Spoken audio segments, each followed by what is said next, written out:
déjà par rapport au club, à la saison qu'on a eue par rapport au club, c'était un peu une fête pour essayer justement de mettre un peu de gaieté dans toute la saison.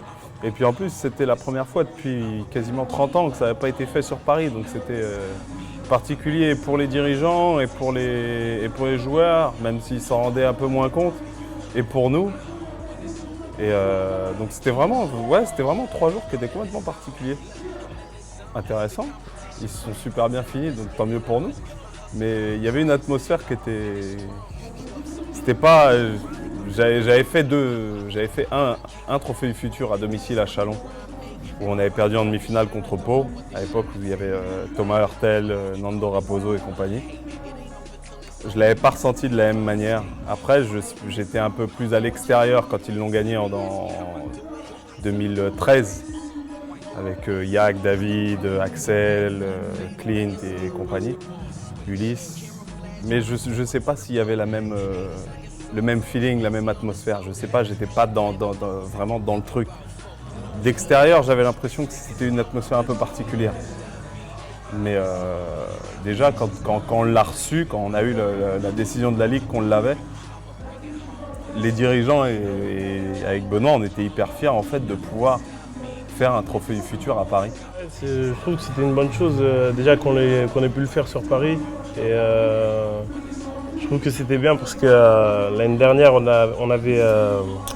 avaient fini plus ou moins à la 2e place.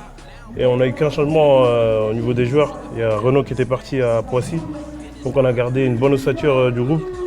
Donc c'était une bonne chose de finir en beauté à domicile, quoi, on va dire. Quand on regarde la Pro A ou la Pro B, tu as 80% de joueurs ils viennent de l'Île-de-France. Donc on sait très bien qu'il y a un vivier en Île-de-France.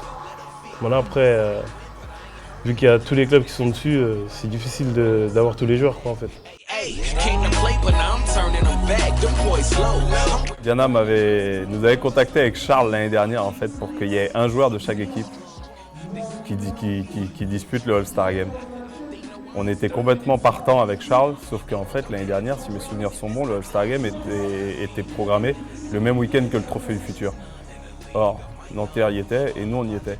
Donc les 2 joueurs qui étaient susceptibles de jouer au All-Star Game du Val d'Oise l'année dernière, si je ne dis pas de bêtises, c'était Maxime Ross et William Mensah. En fait, ils n'ont pas pu y participer, c'était le même week-end que le Trophée du Futur. Mais là, on n'a pas été ressollicité pour cette année. Mais je pense que c'est un truc qui peut être intéressant à mettre en place. Ouais. I done came a long way, this is what the grind make. Everybody want to shine, don't know what the shine take.